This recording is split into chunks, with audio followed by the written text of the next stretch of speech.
المائدہ فہم القرآن آیت نمبر 24 سے ہم شروع کریں گے انشاءاللہ. ہم نے آیت نمبر 23 پہ ختم کیا تھا، تو 24 سے انشاءاللہ شروع کرتے ہیں. السلام علیکم ورحمۃ اللہ وبرکاتہ. نحمدہ ونصلی علی رسولہ الکریم، اما بعد فاعوذ باللہ من الشیطان الرجیم، بسم اللہ الرحمن الرحیم. درود شریف پڑھ لیتے ہیں ہم پہلے. اللہم صلی علی محمد وعلی آل محمد.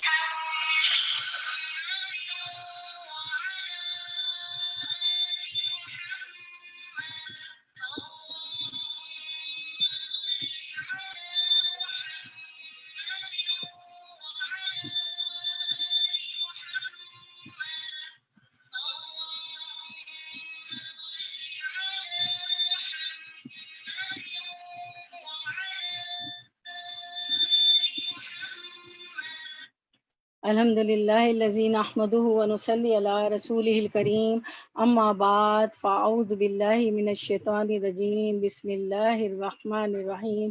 ربی اشرح لی صدری ویسر لی امری واحلل عقدۃ من لسانی یفقہوا قولی.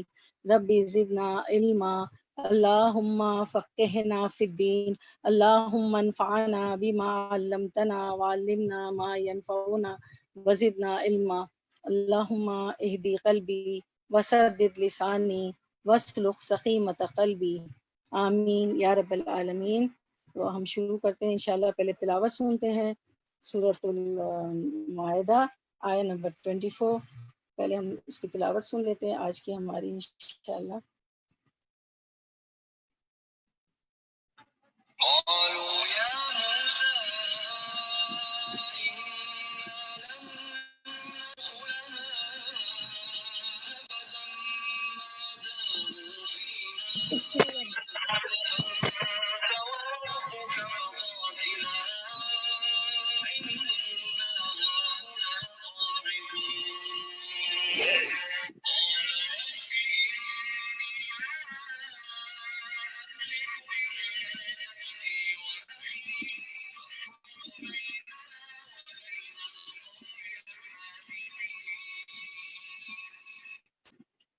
جی تو ہم شروع کرتے ہیں انشاءاللہ.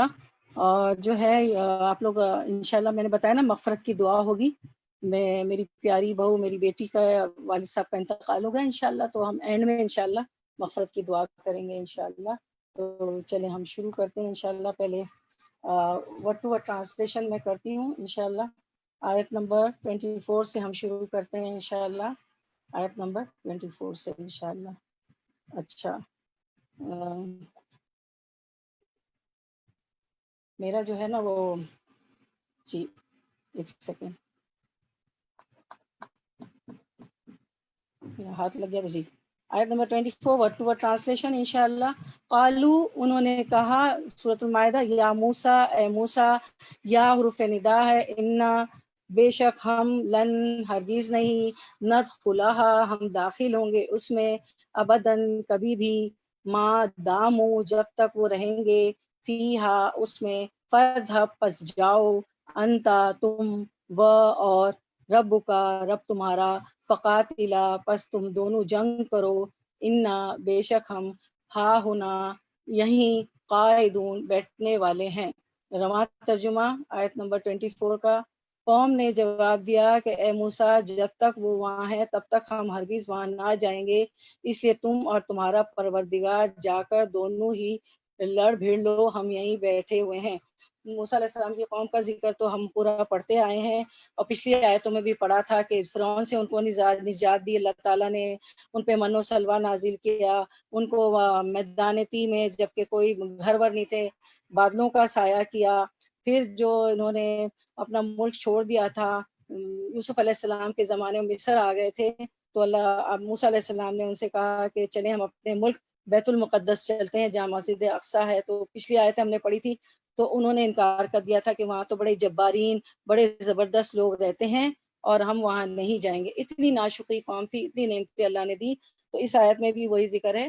رواں ترجمہ قوم نے جب موسیٰ علیہ السلام نے کہا کہ چلو، پھر آپ نے دیکھا کہ 2 اس میں نیک لوگ تھے جو اللہ سے ڈرتے تھے، انہوں نے کہا تھا کہ چلو تو صحیح، داخل تو ہو جاؤ، گھس تو جاؤ، اور تمہیں وہ جبارین عمالقہ کی قوم رہتی تھی نا وہاں ان کے ملک میں، بیت المقدس میں وہ آباد ہو گئی تھی، اور بڑے جبار لوگ تھے، تو بس وہ ان کے نام سے، ان کی مشہوری سے ہی ڈر گئے کہ تو جبار لوگ ہیں، ہم کامیاب. جبکہ اللہ نے کہا تھا، پچھلی آیت میں پڑھا تھا، قطب اللہ، اللہ نے لکھ دیے تمہارے لیے سکسیس، فتح، نصرت، کامیابی، تم یہ ملک فتح کر لو گے.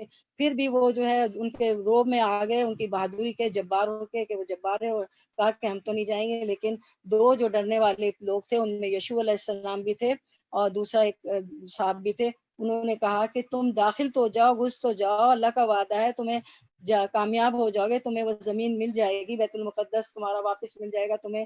وہ نہیں گئے. ٹھیک ہے، تو یہاں بھی اللہ تعالیٰ یہی بتا رہے ہیں. قوم نے جواب دیا کہ اے موسیٰ، جب تک وہ وہاں ہے، جب تک ہم ہرگز وہاں نہ جائیں گے، اس لیے تم اور تمہارا پروردگار جا کر دونوں ہی لڑ بھیڑ لو، ہم یہیں بیٹھے ہوئے ہیں. کہا کہ ہم تو یہیں بیٹھیں گے، ہم نہیں جائیں گے. لیکن اس کے باوجود بنی اسرائیل نے بدترین بزدلی، سوء ادبی یعنی برا سلوک کیا، اور تمرد کہتے ہیں کہ شک، یعنی ساری باتوں اللہ کے احکام آ گئے کہ تمہیں کتب اللہ، فتح، نصرت، کامیابی ہو جائے گی، لیکن شک کیا اور بزدلی دکھائی اور سرکشی کی، ٹرانسگریشن کیا، سرکشی کا مظاہرہ کی، بغاوت کی. اللہ اور موسیٰ علیہ السلام سے سرکشی کا مظاہرہ کرتے ہوئے کہا کہ تو اور تیرا رب جا کر لڑے. اللہ کو کیا ضرورت ہے کہ کوئی جا کے لڑے؟ اللہ تو ان کے فائدے کے لیے، جو بھی ہم کرتے ہیں اللہ کو تو کوئی ضرورت نہیں ہے. اللہ تو کہتے ہیں میرے تو جنود، میرے تو لشکر بہت ہیں، فرشتے بہت ہیں. اللہ کو تو فرشتوں کی بھی ضرورت نہیں، وہ تو کہے کن اور فیکن، وہ تو کہے کن ہو جا، کلمہ کن سے کام ہو جاتا ہے، فیکن اور ہو جاتا ہے. تو یہ تو ان کے لیے ثواب تھا، ہمارے لیے ثواب ہوتا ہے. تو انہوں نے کہا کہ اے موسیٰ، تو اور تیرا رب جا کر لڑ. اس کے برعکس جب جنگ بدر کے موقع پر رسول اللہ صلی اللہ علیہ وسلم نے صحابہ کرام سے مشورہ کیا، تو انہوں نے قلت تعداد، قلت وسائل کے باوجود جہاد میں حصہ لینے کی بھرپور عزم کا اظہار کیا، اور یہ بھی کہا کہ یا رسول اللہ، ہم آپ کو اس طرح نہیں کہیں گے جس طرح قوم موسیٰ نے موسیٰ علیہ السلام کو کہا تھا. کیا کہا تھا کہ اے موسیٰ، تم اور تمہارا رب جا کے لڑو. یعنی دیکھیں، یعنی موسیٰ علیہ السلام کی قوم اور آپ صلی اللہ علیہ وسلم کے صحابہ، امت مسلمہ میں فرق دیکھیں کہ وہ اللہ تعالیٰ سے جب جنگ بدر، پہلی جنگ تھی مدینہ جا کے نا مشرکوں کے خلاف، تو کہا کہ نہیں، ہم تو حاضر ہیں یا رسول اللہ، ہم جو ہے موسیٰ علیہ السلام کی قوم کی طرح نہیں کہیں گے کہ آپ اور آپ کا جب رب جا کے لڑیں. ٹھیک ہے. اور پھر ہم دیکھتے ہیں کہ پچھلی دفعہ ہم نے تفسیر کی تھی کہ یشوع علیہ، پھر کیا ہوا کہ 40 سال تک ان پہ عذاب آیا. اللہ ان کو زمین، بیت المقدس کی زمین دے رہے تھے، ارض المقدسہ، بابرکت زمین، وہ نہیں گئے. پھر کیا ہوا کہ وہ 40 سال تک ان پہ عذاب ہے. آگے آیت آ رہی، اس کی پھر ہم تفسیر کرتے ہیں.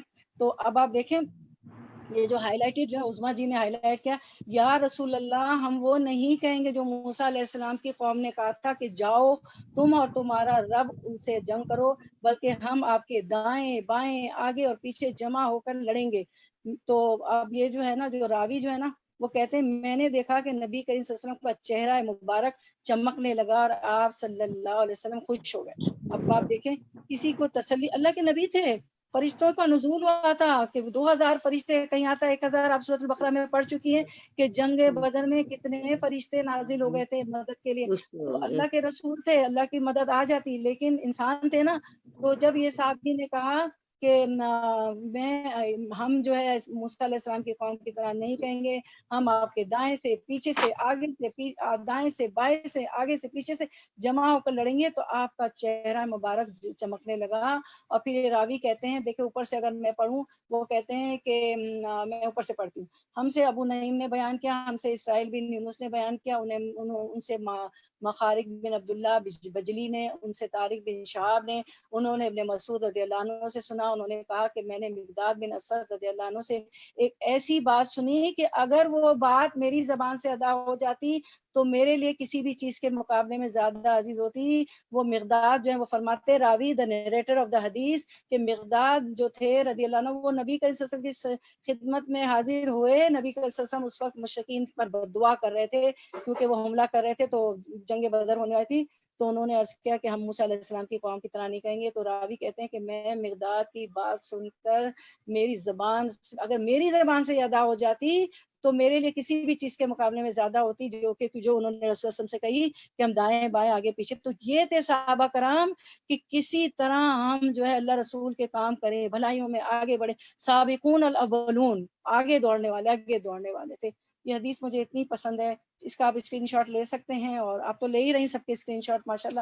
زوم میں تو بڑی آسانیاں, پہلے ہم واٹس ایپ پہ ڈالتے تھے. تو یہ ہے. اب آگے ہم مزید تفصیل دیکھتے ہیں. پہلے ورڈ ٹو ورڈ ٹرانسلیشن آیت نمبر 25 کا. جی 25. قالا, کہا, ربی, اے میرے رب. اب مجھے بتائے گا کوئی کہ میرے آپ کیسے اس میں سے نکالیں گے, ربی کے نیچے گرامیٹیکلی عربک گرامر بتائیں کوئی. آپ کو کیسے پتا چلا ترجمہ یہ کیسے کہہ رہا ہے اے میرے کیسے, رب تو ہے میرے یا میری. دیر ہے, کسرہ ہے, کسرہ ہے. جی yes I can hear all you all, Tamina and Uzma ji and everybody, I can hair.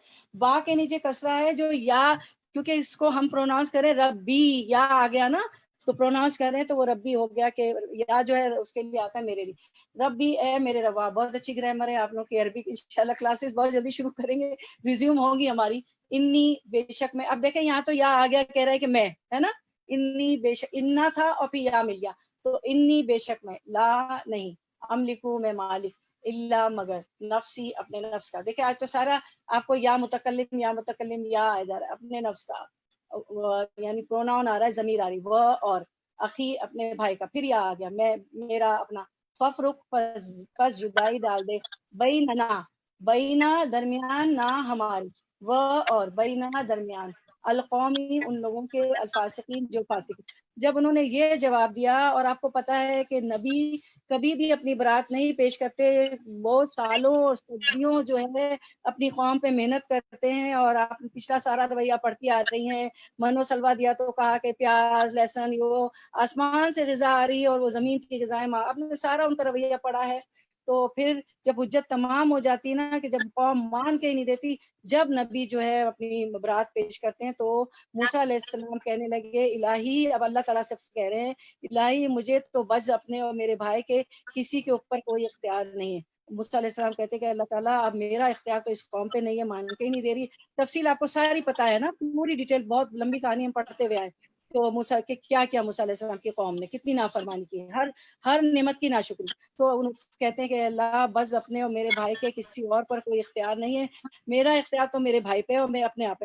بس تو ہم میں اور ان نافرمانوں میں جدائی کر دے, اب ہمیں ان سے جدا کر دے. یعنی مطلب یہ میننگ اس میں نافرمان قوم کے مقابلے میں اپنی بے بسی کا اظہار بھی ہے, اور برات کا اعلان بھی, کہ میں تو اب ان سے بری ہو گیا.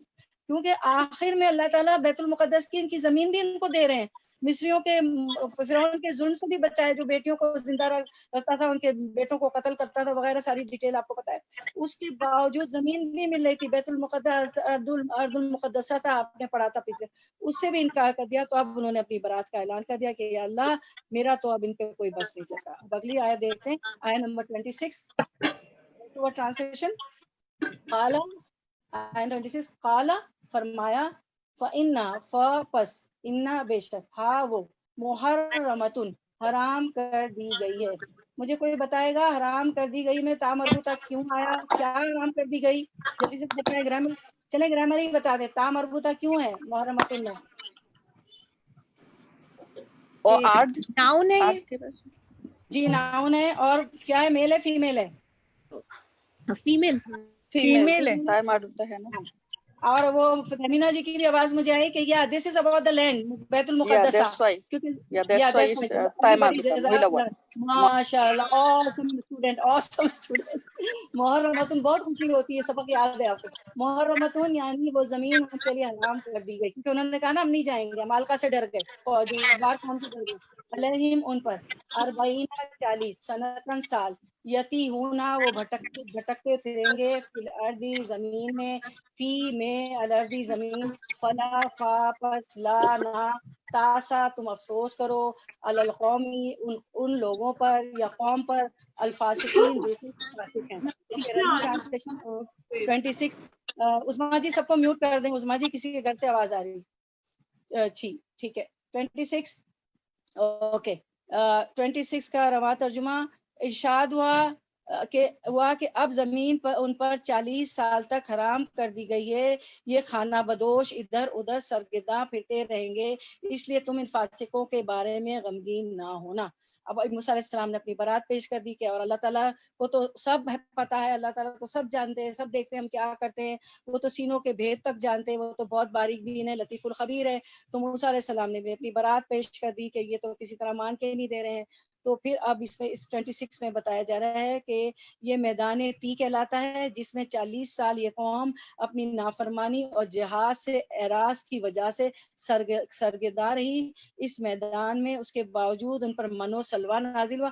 اب آپ دیکھیں میری بہنوں، تھوڑا سا یاد کریں، پیچھے ہم دیکھتے ہیں کہ موسیٰ علیہ السلام کی قوم کو اللہ تعالیٰ نے فرعون کے جو ہے عذاب سے نجات دی۔ وہ ان کے مردوں کو اس نے مزدور بنائے ہوئے تھے، پتھر اٹھاتے تھے، مٹی گاڑا کنسٹرکشن کرتے تھے، عورتیں جھاڑو پوچھا برتن کپڑے، یعنی کہ اتنا ہیوملیٹ کر کے اس نے رکھا ہوا تھا فرعون نے، اور بیٹوں کو قتل کر دیتا تھا۔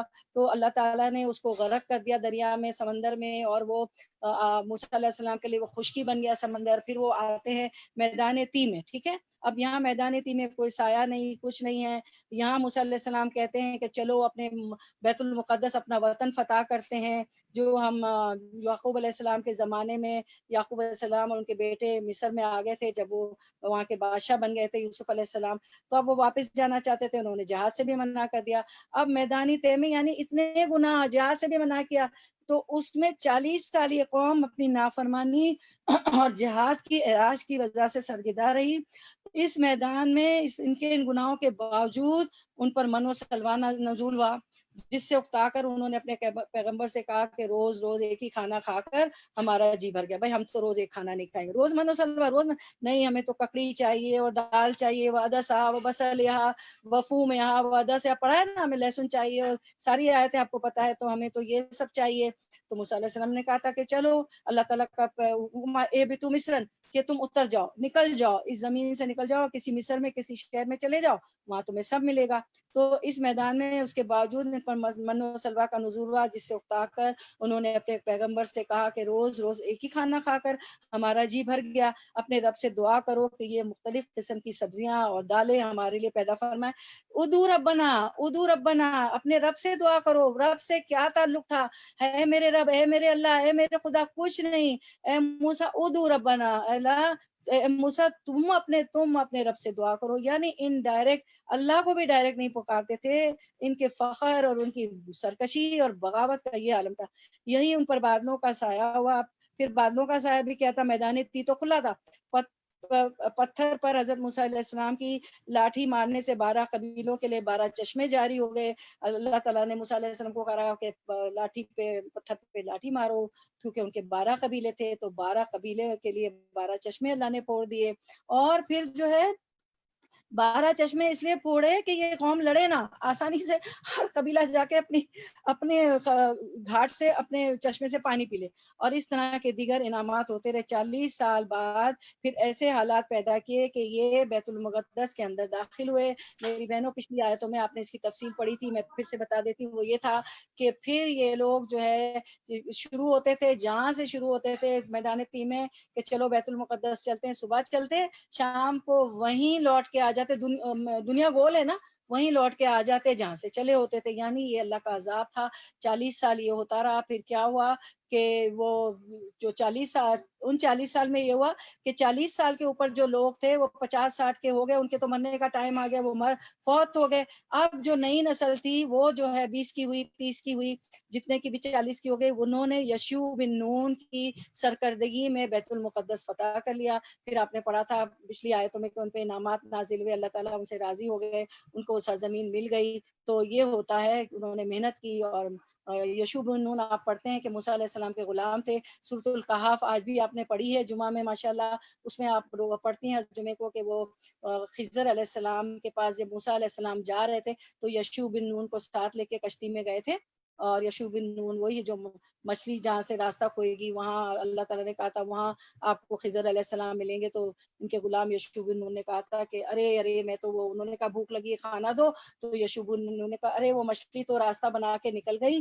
تو آپ موسیٰ علیہ السلام کہ وہی تو ہمارا راستہ تھا, وہیں تو ہمیں خضر ملنے تھے. تو پھر وہ دوبارہ پلٹے وغیرہ, وہ تو آپ سورۃ الکہف میں. تو یہی کہنے کا مقصد ہے کہ یہی یشوع بن نون تھے جو پھر جن کی قیادت میں انہوں نے فتح کر لیا. اچھا, بیت المقدس. دوسری نسل جو ہوئی, اس نسل پہ تو عذاب آیا کہ وہ 40 سال سرگردہ پھرتے رہے. اب آیا نمبر جو ہے, اچھا پھر ہم دیکھتے ہیں کہ آیت کا دوسرا حصہ, اس لیے تم ان فاسقوں کے بارے میں غمگین نہ ہونا. فلا تاسا علی القوم الفاسقین. پیغمبر دعوت و تبلیغ کے باوجود جب دیکھتا ہے کہ میری قوم سیدھا راستہ اختیار کرنے کے لیے تیار نہیں, جس میں اس کے لیے دین و دنیا کی سعادتیں اور بھلائیاں ہیں, تو فطری طور پر اس کو سخت افسوس اور دلی قلق ہوتا ہے. نبی یہاں یہی نبی صلی اللہ علیہ وسلم کا بھی حال ہوتا تھا, جس کا ذکر قرآن مجید میں اللہ تعالیٰ نے متعدد جگہ فرمایا. آج آپ نے پڑھا سورۃ الکہف میں بھی آپ صلی اللہ علیہ وسلم کو اللہ تعالیٰ نے فرمایا, کیونکہ نبیوں کا حال ہو جاتا ہے امت کے لیے نا کہ لعلک باخع نفسک, کہ اے نبی صلی اللہ علیہ وسلم یہ اگر ایمان نہیں لائیں گے تو آپ تو اپنے آپ کو ہلاک ہی کر دو گی. تو اسی طرح نبی صلی اللہ علیہ وسلم کا بھی حال ہوتا تھا, جیسے موسیٰ علیہ السلام جو غمگین ہو گئے تھے کہ یہ ایمان لا کے نہیں دے رہے. ایک پیغمبر تو حریص ہوتا ہے کہ میری امت جو ہے ایمان لے آئے اللہ پر اور کتاب پر. اس زمانے میں تورات تھی نا موسیٰ علیہ السلام پر, اور وہ جنت میں چلی جائے اور دوزخ میں نہ جائے. جب وہ نہیں مانتی تو نبی کو بہت سخت افسوس ہوتا ہے. تو اللہ تعالیٰ تسلی دے رہے ہیں کہ اس لیے تم ان فاسقوں کے باروں میں غمگین نہ ہو جاؤ. فلا تاسا علی القوم الفاسقین. تو اسی طرح آپ صلی اللہ علیہ وسلم کا بھی حالت ہوتا تھا, فلعلک باخع نفسک علی آثارہم. یا جب پڑھ کے آئی ہیں آیت کے, لیکن آیت میں حضرت موسیٰ علیہ السلام سے خطاب کر کے کہا جا رہا ہے کہ جب تو نے فریضہ تبلیغ ادا کر دیا اور پیغام الہی لوگوں تک پہنچا دیا اور اپنی قوم کو ایک عظیم الشان کامیابی کے نقطۂ آغاز پر لا کھڑا کیا.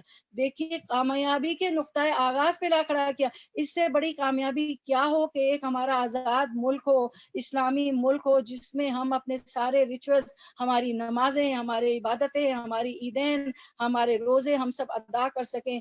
کامیابی کا ایک عظیم الشان نقطہ تھا, لیکن انہوں نے منع کر دیا اس ملک کو لینے کے. لیکن اب وہ اپنی وہ ہمتی اور اپنی بد دماغی کے سبب تیری بات ماننے کو تیار نہیں ہے موسیٰ. تو اپنے فرض سے سبکدوش ہو گیا, اور اب تجھے ان کے بارے میں غمگین ہونے کی ضرورت نہیں ہے. ایسے موقع پر غمگینی تو ایک فطری چیز ہے, لیکن مراد اس تسلی سے یہ ہے کہ تبلیغ و دعوت کے بعد اب تم عند اللہ بری ذمہ ہو. موسیٰ علیہ السلام کو تسلی دے رہے ہیں کہ تم نے تبلیغ کا کام دیر کر دیا, اب آپ بری ذمہ ہے, حجت تمام ہو گئی. تو یہ بات بتائی جاتی. اور ویسے بھی آپ دیکھیں کہ آپ نے آپ وسلم کے لیے بھی آیت پڑھی ہے کہ اللہ تعالیٰ فرماتے ہیں کہ وما علیک الا البلاغ. اے نبی صلی اللہ علیہ وسلم آپ کا کام پہنچانا ہے, آپ کا کام پہنچانا ہے. ہدایت تو اللہ دے گا نا. تو ہمارا کام میری بہنوں, پیغمبر ہو, داعی دین ہو, اسپیکر ہو, فالوورز ہو, پہنچانا ہمارا کام ہوتا ہے. پھر دعا کرتے رہے نا کہ اللہ تعالیٰ ہدایت بھی دے. دعا ضرور کرے, دعا تو سب کے لیے کرے, اللہ ہدایت دے دے, اللہ ہدایت کے راستے پہ چلا دے نا. دعا کیا کریں ضرور سب کے لیے, دعا بہت ضروری ہوتی ہے, ہمیں دعا کرنا چاہیے. ٹھیک ہے, اب ہم آگے چلتے ہیں. آیت نمبر یہ ہماری ہو گئی 26. ٹھیک ہے, اب 27 کرتے ہیں. آیت نمبر 27 ورڈ ٹو ورڈ ٹرانسلیشن. وَاتْلُو اور پڑھیے, علیہم ان پر, نبا خبر, ابنا دو بیٹوں کی, آدم کے, بالحق کے ساتھ حق کے, اس جب قربا ان دونوں نے قربانی کی, قربانی کرنا, فتقبلا تو وہ قبول کر لی گئی, من احدہما ان دونوں میں ایک سے. دیکھیں اب تسنیہ کا صیغہ ہے نا, اب موسیٰ آدم علیہ السلام کے بیٹوں کا ذکر ہے, حابیل اور قابیل کا. تو بہما ان دونوں میں ایک سے, ولم اور نہ, یتقبل وہ قبول کی گئی, من الآخری دوسرے سے, قالا کہا, لأقتلنک البتہ میں ضرور قتل کروں گا تجھے, قالا کہا, انما بے شک, یتقبل قبول کرتا ہے اللہ من المتقین متقی لوگوں سے. اب ہم پڑھتے ہیں رواں ترجمہ انشاءاللہ. 27 آدم علیہ السلام کے دونوں بیٹوں کا کھرا حال بھی انہیں سنا دو. ان دونوں نے ایک نذرانہ پیش کیا، ان میں سے ایک کی نظر تو قبول ہو گئی اور دوسرے کی مقبول نہ ہوئی، تو وہ کہنے لگا کہ میں تجھے مار ہی ڈالوں گا۔ اس نے کہا اللہ تعالیٰ تقوی والوں کا ہی عمل قبول کرتا ہے۔ یعنی آیت کا ایک حصہ ہم دیکھتے ہیں کہ آدم علیہ السلام کے دونوں بیٹوں کا کھرا کھرا حال بھی انہیں سنا دوں۔ یعنی آدم علیہ السلام کے ان دونوں بیٹوں کے نام حابیل اور قابیل تھے۔ حابیل بڑا بھائی تھا اور قابیل جو تھا چھوٹا بھائی تھا۔ ان دونوں نے ایک نذرانہ پیش کیا۔ آیت کا دوسرا حصہ، ان دونوں نے ایک نذرانہ پیش کیا، ان میں سے ایک کی نظر تو قبول ہو گئی اور دوسرے کی مقبول نہ ہوئی۔ یعنی آیت کا یہ حصہ دیکھتے ہیں، یہ نظر کیا تھی؟ یہ نظر قربانی کس لیے پیش کی گئی اس کے بارے میں کوئی صحیح روایت نہیں، البتہ مشہور یہ کہ ابتدا میں حضرت آدم و حوا کے ملاپ سے بیک وقت لڑکا اور لڑکی پیدا ہوتی، دوسرے حمل سے پھر لڑکا اور لڑکی ہوتی، ایک حمل بہن بھائی کا نکاح دوسرے حمل کے بہن بھائی سے کر دیا جاتا، یعنی جو ایک دفعہ بھائی بہن پیدا ہوتے تھے ان کا نکاح نہیں ہوتا تھا، دوسرے حمل سے جو بھائی بہن پیدا ہوتے تھے تو پھر پہلے عمل والے اور دوسرے عمل والے بھائی بہن ایکسچینج ہو جاتے تھے۔ حابیل کے ساتھ پیدا ہونے والی بہن بدصورت تھی، جب کہ قابیل کے ساتھ پیدا ہونے والی بہن خوبصورت تھی۔ اس وقت کے اصول کے مطابق حابیل کا نکاح قابیل کی بہن کے ساتھ اور قابیل کا نکاح حابیل کی بہن کے ساتھ ہونا تھا، لیکن قابیل چاہتا تھا کہ وہ حابیل کے بہن کی بجائے اپنی ہی بہن کے ساتھ جو خوبصورت تھی نکاح کرے۔ حضرت آدم علیہ السلام نے اسے سمجھایا لیکن وہ نہ سمجھا۔ بالآخر حضرت آدم علیہ السلام نے دونوں کو بارگاہ الہی میں قربانیاں پیش کرنے کا حکم دیا اور فرمایا کہ جس کی قربانی قبول ہو جائے گی قابیل کی بہن کا نکاح اس کے ساتھ کر دیا جائے گا۔ حابیل کی قربانی قبول ہو گئی، یعنی آسمان سے آگ آئی اور اسے کھا گئی، جو اس کے لیے قبول ہونے کی دلیل تھی۔ بعض مفسرین کا خیال ہے کہ ویسے ہی دونوں بھائیوں نے اپنے اپنے طور پر اللہ کی بارگاہ میں نذر پیش کی۔ حابیل نے ایک عمدہ دمبا کی قربانی اور قابیل نے گندم کی بال کی قربانی قابیل نے گندم کی بالی قربانی میں پیش کی۔ حابیل کی قربانی قبول ہوئی اور قابیل حسد کا شکار ہو گیا۔ حسد کیوں ہوا؟ کہ اس کی قربانی قبول نہیں ہوئی تھی۔ اچھا، اب ہم دیکھتے ہیں آیت کا ہم تیسرا حصہ دیکھتے ہیں۔ تو وہ کہنے لگا میں تجھے مار ہی ڈالوں گا۔ اس نے کہا اللہ تعالیٰ تقوی والوں کا ہی عمل قبول کرتا ہے۔ یعنی میرے گناہ کا مطلب قتل کا وہ گناہ ہے کہ اس نے کہا نا کہ میں تمہیں مار ہی ڈالوں گا، تو وہ اس کا مطلب یہ ہے آیت نمبر اچھا کہاں سے میں پڑھی؟ ایک سیکنڈ ہاں آیت نمبر ہاں تو وہ کہنے لگا کہ میں تجھے مار ہی ڈالوں گا۔ اس نے کہا اللہ تعالیٰ تقوی والوں ہی کا عمل قبول کرتا ہے۔ اچھا، اب تفسیر آ رہی ہے آگے ہماری آیت نمبر 28 اور 29 میں، تو ہم 28 کا ترجمہ اور 29 کا لفظی ترجمہ ساتھ دیکھ لیتے ہیں کیونکہ تفسیر اس کی پھر ساتھ ہی کر لیتے ہیں تو سمجھ میں آئے گا۔ تو آیت number 28 and 29 word to word translation. لئن 28 اگر، البتہ، لا البتہ، ان اگر، بسطتا بڑھایا تو نے، الیہ میری طرف، یدا کا ہاتھ اپنا، لتقتلنی تاکہ تو قتل کر دے مجھے، ماں نہیں، انا میں، بباسطن بڑھانے والا، یدیا اپنا ہاتھ اپنا، الیکا طرف تیرے، لاقتلک تاکہ میں قتل کر دوں تجھے، انی بے شک میں، اخافو میں ڈرتا ہوں، اللہ سے، رب العالمین ربا جو رب ہے، العالمین تمام جہانوں کا۔ آیت 28 رننگ ٹرانسلیشن، گو تو میرے قتل کے لیے دست درازی کرے یعنی ہاتھ اٹھائے گا، لیکن میں تیرے قتل کی طرف ہرگز اپنا ہاتھ نہ بڑھاؤں گا، میں تو اللہ پروردگار عالم سے خوف کھاتا ہوں۔ آیت 29 کر کے تفسیر کرتے ہیں۔ آیت نمبر 29 ورڈ ٹو ورڈ ٹرانسلیشن، انی بے شک میں، اریدو میں چاہتا ہوں، ان کے تبوا تو پلٹے، بھی اسمی ساتھ میرے گناہ، و اسمی کا و اور اپنے گناہ کے، فتکونا پھر تکونا تو ہو جائے، من اصحابی ساتھیوں میں سے، الناری آگ کے، وذالکا و اور ذالکا یہ، جزاؤ بدلہ ہے، الظالمین ظالموں کا۔ آیت نمبر 29 رواں ترجمہ، میں تو چاہتا ہوں کہ تو میرا گناہ اور اپنے گناہ اپنے سر پر رکھ لے اور دوزخیوں میں شامل ہو جائے، ظالموں کا یہی بدلہ ہے۔ اب اس میں کہا جا رہا ہے، یعنی انہوں نے کہا نا کہ وہ کہتا ہے نا بھائی میرے گناہ کا مطلب یہ ہے کہ قتل کا وہ گناہ ہے جو مجھے اس وقت ہوتا جب میں تجھے قتل کرتا، کیونکہ اگر جب قابل نے اس حابیل پہ ہاتھ اٹھا لیا تو اگر حابیل بھی اس کے ساتھ جو ہے مقابلہ کرتا تو وہ قتل ہو جاتا بھائی. تو وہی بات کہہ رہا ہے کہ قتل کا وہ گناہ ہے جو مجھے اس وقت ہوتا جب میں تجھے قتل کرتا، جیسے کہ حدیث میں آتا ہے کہ قاتل اور مقتول دونوں جہنم میں جائیں گے. صحابہ کرام نے پوچھا قاتل کا جہنم میں جانا تو سمجھ میں آتا ہے مگر مقتول جہنم میں کیوں جائے گا؟ آپ صلی اللہ علیہ وسلم نے فرمایا اس لیے کہ وہ بھی اپنے ساتھی کو قتل کرنے کا حریص تھا، کیونکہ وہ بھی اپنے ساتھی کو قتل کرنے کا حریص تھا. اس کو صحیح بخاری اور مسلم کتاب الفتن میں روایت کیا. اب آپ ذرا اسکرین پہ دیکھیں تو ہم یہ پڑھتے ہیں حدیث. ہم سے بیان کیا عبد الرحمن بن مبارک نے کہا ہم سے بیان کیا حماد بن زبید نے کہا ہم سے بیان کیا ایوب اور یونس سے، انہوں نے حسن سے، انہوں نے عنب بن قیس سے کہا کہ میں اس شخص حضرت علی رضی اللہ عنہ کی مدد کرنے کو چلا، راستے میں مجھ کو ابو بکرہ ملے، ابو بکر صدیق نہیں، ابو بکرہ ملے. پوچھا کہاں جاتے ہو؟ میں نے کہا اس شخص حضرت علی رضی اللہ عنہ کی مدد کرنے کو جاتا ہوں. ابو بکرہ نے کہا اپنے گھر کو لوٹ جاؤ. میں نے حضرت صلی اللہ علیہ وسلم سے سنا ہے آپ صلی اللہ علیہ وسلم فرماتے تھے جب دو مسلمان اپنی اپنی تلواریں لے کر بھڑ جائیں تو قاتل اور مقتول دونوں دوزخی ہیں. میں نے عرض کیا یا رسول اللہ قاتل تو خیر ضرور دوزخی ہوتا ہے، مقتول کیوں؟ فرمایا وہ بھی اپنے ساتھی کو مار ڈالنے کی ہرس رکھتا تھا، موقع پاتا تو وہ اسے ضرور قتل کر دیتا، دل کے عزم زمین پر وہ دوزخی ہوا. اب دیکھیں اب جو ہے یہ جو ہے حابل جو ہے قابل سے کہتا ہے کہ میں تو چاہتا ہوں کہ میرے قتل کا گناہ بھی تجھ پہ آ جائے.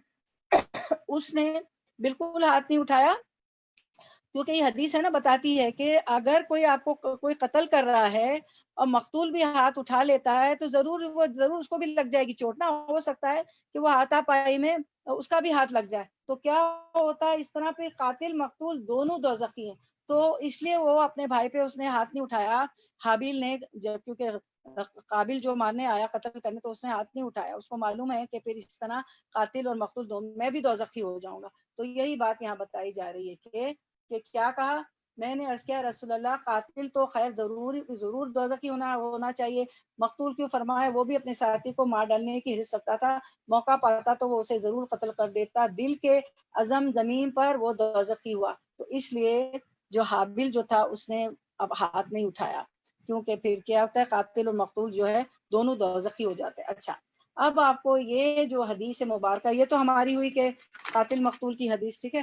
اس کے بعد جو ہے ہم دیکھتے ہیں کہ ایک چیز ہم اور دیکھتے ہیں کہ اس میں آپ دیکھ رہے ہیں غور سے اس حدیث کو دیکھیں کہ میں اس شخص، انہوں نے عنب بن کیسے کہا کہ میں اس شخص حضرت علی رضی اللہ عنہ کی مدد کرنے کو چلا، ٹھیک ہے. وہ چلے حضرت علی کرم اللہ کی مدد کرنے. اب اس کو غور سے سنیں. راستے میں مجھ کو، ہماری حدیث تو تھی اس پر، کس پر تھی کہ قاتل مقتول دونوں دوزخی ہیں، اور حابل جو ہے نہیں چاہتا کہ میں جو ہے مجھے تو میرا بھائی مارنے والا ہے، قتل میرا بھائی تو قاتل ہے، میں مقتول ہو جاؤں گا، مارا جاؤں گا، تو یہ نہ ہو کہ میں بھی دوزخ میں چلا جاؤں، اس لیے اس نے ہاتھ نہیں اٹھایا بھائی پہ، اس نے کوئی اپنا دفاع نہیں کیا. اچھا اب یہ حدیث تو ہو گئی. اب اس حدیث میں دوسری ایک چیز آپ کو کبھی گھر پہ آپ اسکرین شاٹ لے کے جائیں پڑھیں دیکھیں کہ یہ کیا واقعہ ہے کہ حضرت علی کرم اللہ وجہ جو ہے میں اس شخص میں حضرت علی کرم اللہ وجہ کی مدد کرنے چلا، راستے میں مجھ کو ابو بکرہ ملے، پوچھا کہاں جاتے ہو؟ تو میں نے اس شخص میں نے کہا کہ حضرت علی کرم اللہ کی مدد کرنے کو چاہتا ہوں. تو ابو بکرہ نے کہا کہ نہیں حضرت علی کرم اللہ کی مدد کو نہ جاؤ اور اپنے گھر کو لوٹ جاؤ. تو جو حنف کو کہتے ہیں اپنے گھر لوٹ جاؤ. کیوں لوٹ جاؤ؟ کیونکہ میں نے آپ سے سنا ہے کہ جب دو مسلمان اپنی اپنی تلواریں لے کر بھڑ جائیں تو قاتل اور مقتول دونوں دوزخی ہیں. تو حضرت علی کرم اللہ وجہ کہاں جا رہے تھے؟ تو میری بہنوں اس کی تفسیر یہ ہے کہ یہ واقعہ ہے جنگ جمل کا. دو مسلمانوں کے درمیان یہ جنگ ہوئی. جنگ جمل بی بی عائشہ رضی اللہ عنہا اور حضرت علی کرم اللہ وجہ کے درمیان ہوئی. اس شخص سے مراد جناب امیر المومنین حضرت علی مرتضیٰ رضی اللہ عنہ. عنب بن قیس جنگ جمل میں حضرت علی کی مدد کے لیے نکلے، ٹھیک ہے، کیونکہ جنگ اناؤنس ہو گئی. اب عنب بن قیس جو ہے جنگ جمل میں. اب دیکھیں اس حدیث میں دوسرا واقعہ آپ کو ایک مل رہا ہے. انس بن قیس جنگ جمل کے لیے نکلے حضرت علی کی مدد کے لیے، کیونکہ جنگ جمل حضرت علی حضرت عائشہ رضی اللہ عنہ کے درمیان ہوئی، دو مسلمانوں کے درمیان ہوئی تھی. جب ابو بکرہ نے ان کو یہ حدیث سنائی انس بن قیس کو، تو کہ دو مسلمان جب آپس میں لڑے تو تم ان کی مدد کو نہ جاؤ، کیونکہ قاتل اور مقتول دونوں جو ہے کیا ہو جاتے ہیں، دوزخ کی ہیں. تو میری بہنوں اب ذرا سا جنگ جمل بھی آپ کی آیتوں میں آئے گی، لیکن پھر آپ کو تشنگی نہ لے جائے، رہ جائے کہ آخر کیا وجہ تھی کہ جنگ جمل ہوئی اور بی بی عائشہ رضی اللہ عنہ اور علی کرم اللہ وجہ کے درمیان ہوئی. عائشہ رضی اللہ عنہ حضرت علی کرم اللہ وجہ کی ساس بھی ہیں، کیونکہ بی بی فاطمہ رضی اللہ عنہ کی بیوی تھی. آپ سب بی بی فاطمہ رضی اللہ عنہ آپ سسم کی پیاری چہیتی بیٹی جو ہیں کون تھی، ان کی بیوی تھی نا، ان کی زوجہ محترمہ تھی. کن کی زوجہ محترمہ تھی؟ کن کی زوجہ محترمہ تھی؟ علی کرم اللہ وجہ کی. تو کیا ہوا علی کرم اللہ وجہ کی زوجہ محترمہ تھی. تو جو اب یہ کیا ہوا کہ عائشہ رضی اللہ عنہ اور علی کرم اللہ وجہ کے درمیان جنگ ہوا یہ میری بہنوں یہ جنگ بہت بڑی غلط فہمی پہ ہوئی ہے. ایسا ہوا کہ آپ کو پتہ ہے پہلے خلیفہ حضرت ابو بکر صدیق آپ سسم کا وفات ہو گئی، وصال ہو گیا، تو پہلے خلیفہ حضرت ابو بکر صدیق رضی اللہ عنہ تھے. ان کی وفات کے بعد حضرت عمر رضی اللہ عنہ دوسرے خلیفہ تھے. تیسرے خلیفہ جو حضرت عثمان رضی اللہ عنہ تھے. تو ہوا یہ کہ حضرت عثمان رضی اللہ عنہ کو شہید کر دیا گیا. ٹھیک ہے، ان کو شہید کر دیا گیا. تو حضرت علی کرم اللہ وجہ خلیفہ ہوئے.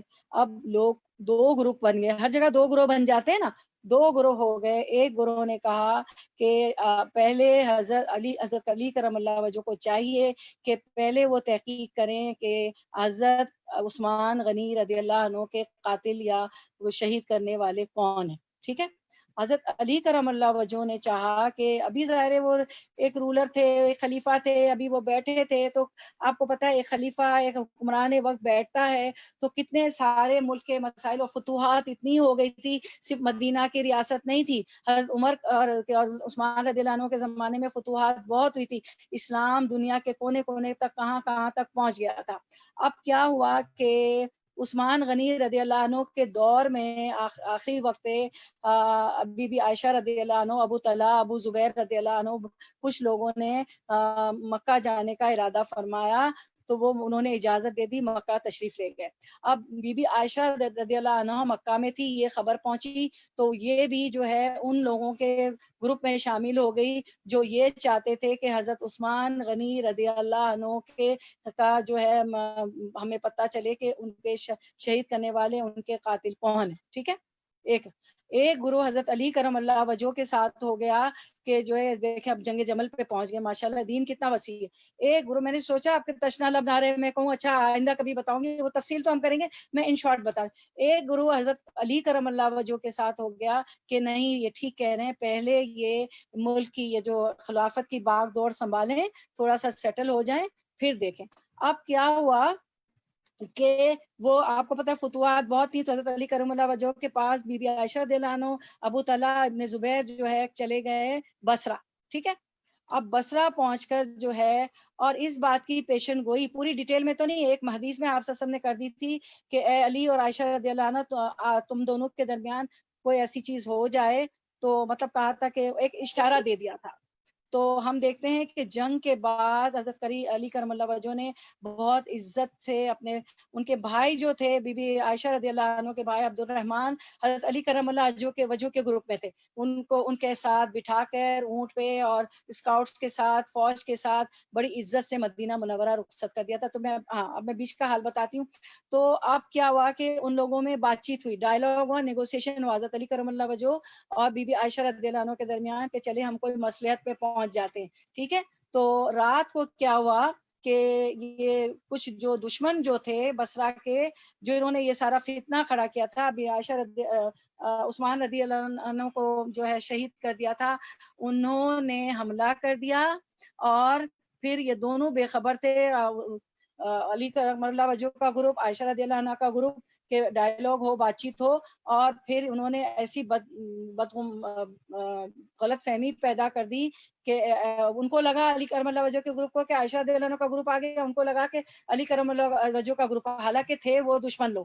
تو اس غلط فہمی کے بنا پہ میری بہنوں یہ جنگ جمل ہوئی، اور جو ہے پھر بہت عزت کے ساتھ بی بی عائشہ کرم اللہ، عائشہ رضی اللہ عنہ کو حضرت علی کرم اللہ وجہ نے اونٹ پہ بٹھا کے عہدہ رکھ کے اور اسکاؤٹس کے ساتھ، آرمی کے ساتھ، اور اس آرمی میں ان کے خود اپنے بھائی عبد الرحمان بھی تھے، بی بی عائشہ رضی اللہ عنہ کے رخصت کر دیا. تو اس حدیث میں یہ کہا جا رہا ہے. ٹھیک ہے، کسی دن آئے گی ہماری آیتوں کے ساتھ تو جنگ جمل بھی ہم تفصیل سے کر لیں گے. تو آپ کو ایز اے قرآن کے اسٹوڈنٹ معلوم ہونا چاہیے تھا تھوڑی سی تفصیل اس کی چند لفظوں میں. چلیں اب ہم دیکھتے ہیں لئن بسطتا. اب آگے کا اسکرین پہ اپنی توجہ مبذول فرمائیں. لئن بسطتا الیہ یدک لتقتلنی ما انا بباسط یدی الیک لاقتلک اننی اخاف اللہ رب العالمین انی اريد ان تبع باسمی واسمک فتکون من اصحاب النار. سورۃ المائدہ 28-29. اگر تو نے اپنا ہاتھ میری طرف اس لیے بڑھایا کہ مجھے قتل. ہاں میں ایک بات اس حدیث کی یہ واضح کروں تو یہی بات جو ہے آنف کو ابو بکرہ بتا رہے تھے کہ حضرت علی کرم اللہ وجہ کی مدد کرنے آپ جنگ جمل میں مت جائیے، کیونکہ دو مسلمانوں کے درمیان جنگ ہے. تو یہی حدیث وہ بتانا چاہ رہے تھے آپ صلی اللہ علیہ وسلم کی کہ قاتل مقتول دونوں دوزخی ہوتے ہیں، واللہ عالم بالصواب. تو اسی لیے وہ منع کر رہے تھے جو یہ بات چلی تھی حابل اور قابل کے قتل سے. ٹھیک ہے ٹھیک ہے، تو یہ بات تھی. اور ایک اور روایت میں آتا ہے کہ دوسری ازواج مطہرات نے بی بی عائشہ رضی اللہ عنہ کو روکا بھی کہ مت جاؤ.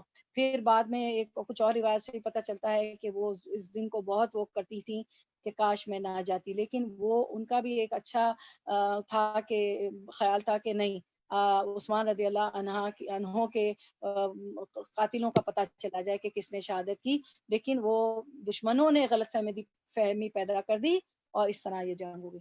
تو اچھا اب ہم پڑھ رہے تھے 28-29. اگر تو نے اپنا ہاتھ میری طرف اس لیے بڑھایا، کون کہتا ہے؟ حابل کہتا ہے قابل سے، مجھے قتل کرے تو میں ہرگز اپنا ہاتھ تیری طرف اس لیے بڑھانے والا نہیں کہ تجھے قتل کر دوں.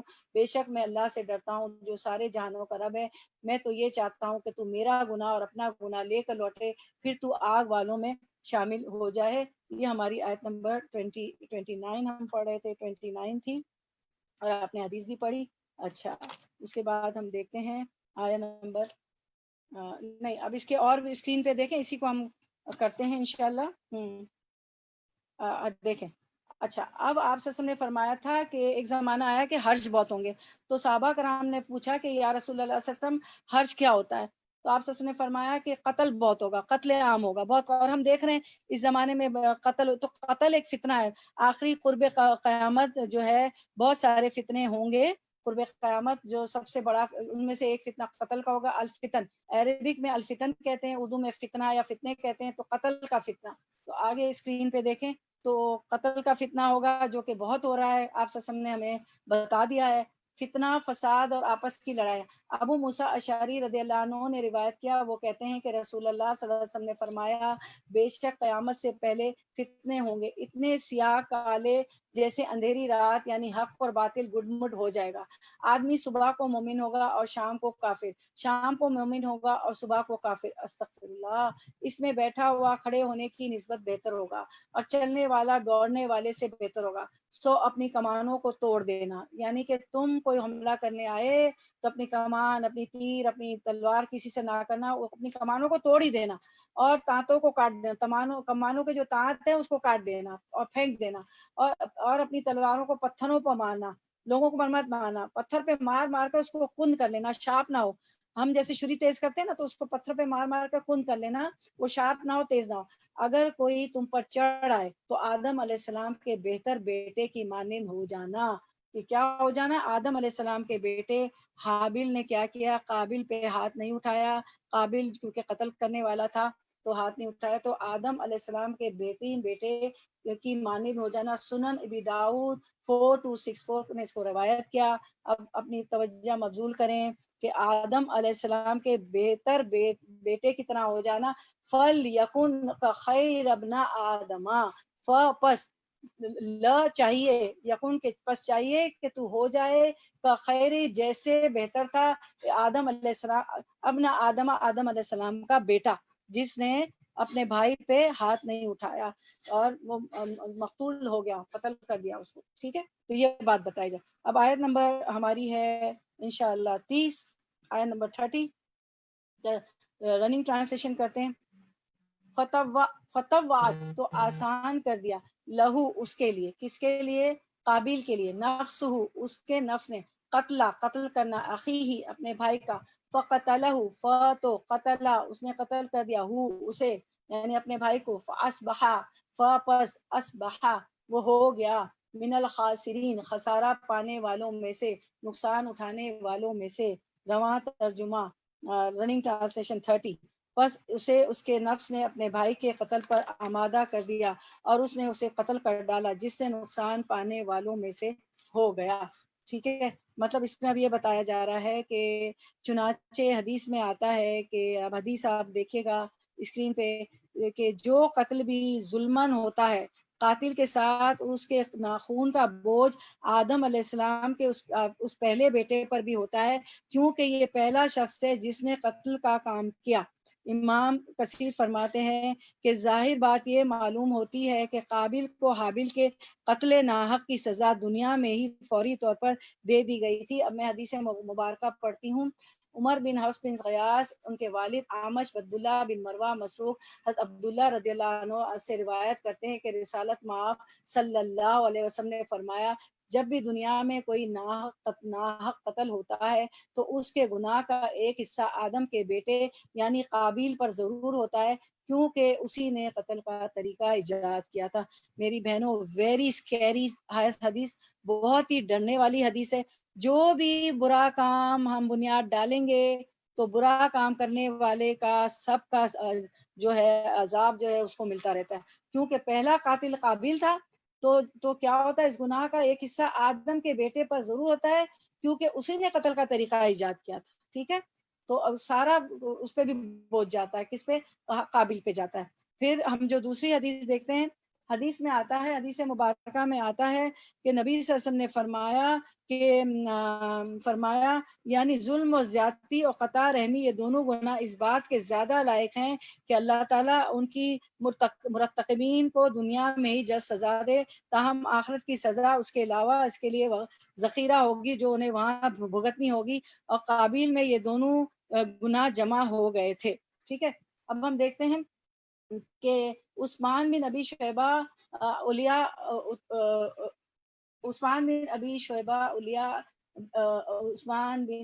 ابن اولیاء اوینا بن عبد الرحمان حضرت ابو بکرہ رضی اللہ تعالیٰ عنہ سے معلوم ہوتا ہے کہ ساری اس طرح کی حدیثیں حضرت ابو بکرہ سے، ابو بکر نہیں بکرہ ہیں، فرماتے ہیں کہ رسول اللہ صلی اللہ علیہ وسلم نے فرمایا کہ کوئی گناہ اس لائق نہیں ہے کہ اللہ اس کے کرنے والے کو دنیا میں سزا جلدی دے دے، اس کی آخرت کی سزا کے ساتھ مثل تکبر اور قطع رحمی کے ین کی سزا اللہ دنیا میں بھی دیتے ہیں اور آخرت میں تو الگ عذاب ہے ہی. یعنی اس حدیث کا مطلب یہ ہے کہ ظلم و زیادتی اور قطع رحمی یہ دونوں گناہ اس بات کے زیادہ لائق ہیں کہ اللہ تعالیٰ ان کے مرتکبین کو، یعنی جو یہ گناہ کرتے، کیا کرتے ہیں؟ ظلم و زیادتی کرتے ہیں، لوگوں پہ ظلم و زیادتی کرتی، قتل تک کر ڈالتے ہیں، اور قطع رحمی کرتے ہیں، رشتہ داری کو توڑتے ہیں، رشتے ناطے توڑتے ہیں. اس کو مرتب کرنے والے دنیا میں ہی جلد سزا دے گا، ان کو دنیا میں بھی سزا مل جاتی، تاہم آخرت کی سزا اس کے علاوہ اس کے لیے ذخیرہ ہوگی جو انہیں وہاں بھگتنی ہوگی. اور قابیل میں یہ دونوں گناہ جمع ہو گئے تھے. قابیل نے قطع رحمی کی کیونکہ اپنے بھائی کو ہی قتل کر ڈالا، اور ظلم بھی کیا، ذاتی بھی کیا، یعنی یہ جو مطلب ہے کہ قابیل میں یہ دونوں گناہ جمع ہو گئے تھے. قطع رحمی کی، اس نے اپنے رشتہ دار تھا، اپنے بھائی کو قتل کیا، اور چونکہ اس نے پہلا شخص تھا تو اس کے حصے میں سب گناہ لکھے جائے. اِنَّ لِلَّهِ وَإِنَّا إِلَيْهِ راجعون. پس فَإِنَّ لِلَّهِ وَإِنَّا إِلَيْهِ راجعون، پس اللہ ہی کے لیے ہے، اسی کی طرف ہمیں لوٹ کر جانا ہے. اچھا، یہ ہماری ہو گئی حدیث نمبر 30 ہو گئی. اچھا، اب 31 کرتے ہیں. اس میں تو 31 میں تو بہت ہی شرمندہ ہوتا ہے. دیکھیں کس طرح وہ شرمندہ ہوتا ہے. آیت نمبر 31 کا پہلے ہم ورڈ ٹو ورڈ ٹرانسلیشن کرتے ہیں انشاءاللہ. آیت نمبر 31 کا چلیں. اوکے آیت 31 جی. فبعث پھر بعثا بھیجا. بعثا آپ اس میں بھی پڑھتے ہیں نا کہ اللہ تعالیٰ نے وہ نبی صلی اللہ علیہ وسلم کو بعثا کا لفظ آتا ہے کہ نبی صلی اللہ علیہ وسلم کو بھیجا، مبعوث فرمایا. پھر بعثا بھیجا اللہ نے غرابن ایک کوا، یہ ناؤن ہے اور سنگولر ہے ایک کوا. یبحثو وہ کھودتا تھا، فی الارضی زمین میں، لیوریہو تاکہ وہ دکھائے اسے، کیفا کس طرح، یواری وہ چھپائے، سوءتا لاش، اخیہی اپنے بھائی کی. قالا اس نے کہا یا ویلتا ہائے افسوس مجھ پر، آجزتو کیا عاجز ہوا میں، ان اس سے بھی کہ اکونا میں ہو جاؤں، مثلا مانن ہاذا اس الغرابی کوے کے، فواریا کہ میں چھپا دوں سوءتا لاش اخی اپنے بھائی کی، فاصبحا تو وہ ہو گیا من النادمین نادم ہونے والوں میں. اب دیکھیں وہ کتنا شرمندہ ہوا. رننگ ٹرانسلیشن آیت 31. پھر اللہ تعالیٰ نے ایک کوے کو بھیجا جو زمین کھود رہا تھا تاکہ اسے دکھائے کہ وہ کس طرح اپنے بھائی کی ناش کو چھپا دے. وہ کہنے لگا ہائے افسوس، کیا میں ایسا کرنے سے بھی گزرا ہو گیا کہ اس کوے کی طرح اپنے بھائی کی لاش کو دفنا دیتا. پھر تو بڑا ہی پشیمان اور شرمندہ ہو گیا. پھر تو وہ بہت شرمندہ ہوا، پھر تو وہ بہت پشیمان ہوا. اللہ تعالیٰ نے کوا اس لیے بھیجا کہ دنیا میں جو ہے نا، کیونکہ اللہ تعالیٰ نے فبعث اللہ غراباً یبحث فی الارض لیریہ کیف یواری سوءۃ اخیہ. پھر اللہ نے ایک کوا بھیجا جو کہ زمین کھودنے لگا، کیونکہ زمین پر پہلا قتل تھا، پہلی موت تھی. اس سے پہلے کبھی کوئی انسان مرا نہیں تھا، تو کسی کو پتا نہیں تھا کہ دفن کیسے کرتے ہیں. تو اللہ نے کوے کے ذریعے سکھایا تاکہ اسے دکھائے کہ اس کے بھائی کی لاش کو کیسے چھپائے. یہ دیکھ کر وہ بولا کہ ہائے افسوس مجھ پر، میں اس کوے جیسا بھی نہ ہو سکا کہ اپنے بھائی کی لاش چھپانے کی کوئی تدبیر نکال لیتا. اس کے بعد وہ اپنے کیے پر بہت پچھتایا، لیکن یہ پچھتانا اس کے کام نہ آیا، کیونکہ گناہ پر صرف پچھتانا کافی نہیں ہوتا، اس پر توبہ کرنا ضروری ہوتی ہے، اس کا کفارہ دینا ضروری ہوتا ہے. اب بعض اوقات میری بہنوں، بعض اوقات ہم زندگی میں ہونے والی غلطیوں پر بڑے نادم ہوتے ہیں لیکن توبہ نہیں کرتے. میری بہنوں، تو توبہ کا اگلا درجہ ندامت کے بعد ہے. ندامت کریں، شرمندہ ہوں، توبہ کریں، اور اس کے بعد دوبارہ نہیں کرنا چاہیے. میری بہنوں بہت توبہ استغفار کریں. سورۃ نوح کی بھی آیت ہے نا، توبہ استغفار کرنے سے نوح علیہ السلام کو آپ کو پتا ہے اس کے کتنے فائدے ہیں، بہت سارے فائدے ہیں، بہت بار میں آپ کو بتا چکی ہوں. اب ہم لوگ کرتے ہیں انشاءاللہ آیت نمبر 32. ہاں آیت نمبر 32 انشاءاللہ. آیت 32 جی، آیت نمبر 32. من بوجہ، من اجل بوجہ ذالکا اس کے، کتبنا لکھ دیا ہم نے، علی بنی اسرائیل پر، انہو کہ بے شک وہ، من جس نے، قتل کیا، نفسن کسی جان کو، بغیر نفسن کسی جان کے، او یا فسادن فساد کرنے کے، فی الارض زمین میں، فکأنما تو کانما گویا کہ، قتلا اس نے قتل کر دیا، الناسا لوگوں کو، جمیعاً سب کے سب، و اور من جس نے، احیاہا زندگی بچائی اس کی، فکأنما تو گویا کہ، احیا اس نے زندہ کیا، الناسا لوگوں کو، جمیعاً سب کے سب کو، ولقد اور البتہ تحقیق، جاءتہم آئے ان کے پاس. اب جا تو آپ کو یاد ہو گیا، آ گیا، رسولنا رسول ہمارے، بالبینات سات واضح نشانیوں کے، بھی کا مطلب سات ہوتا ہے تو کانٹیکس میں بدل بھی جاتا ہے، یہاں سات ہی ہے. ثم پھر، انا بے شک، کثیرن بہت سے، منہم ان میں سے، بعد ذالکا اس کے، فی الارض زمین میں، نمسرفون البتہ زیادتی کرنے والے ہیں. رننگ ٹرانسلیشن آیت نمبر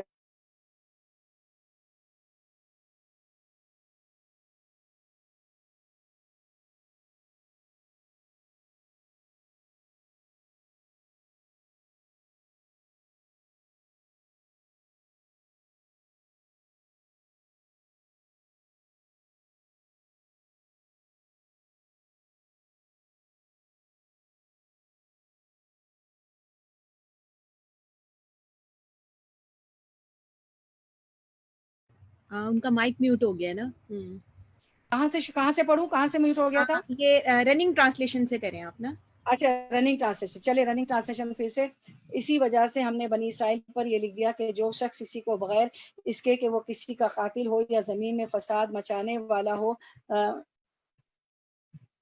ایک سیکنڈ.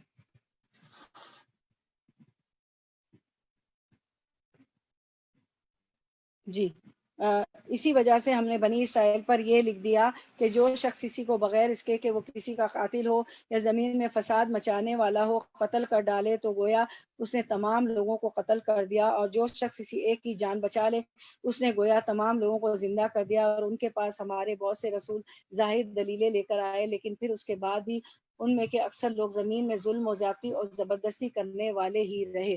ٹھیک ہے، اب ہم اس کو یعنی اس میں یہ بتایا جا رہا ہے کہ اس قتل کا ناحق، اس قتل ناحق کے بعد اللہ تعالیٰ نے انسانی جان کی قدر و قیمت کو واضح کرنے کے لیے بنو اسرائیل پر یہ حکم نازل فرمایا. اس سے اندازہ لگایا جا سکتا ہے کہ اللہ کے ہاں انسانی خون کی کتنی اہمیت اور تکریم ہے. اور یہ اصول صرف بنی اسرائیل ہی کے لیے نہیں تھا، اسلام کی تعلیمات کے مطابق بھی یہ اصول ہمیشہ کے لیے ہے.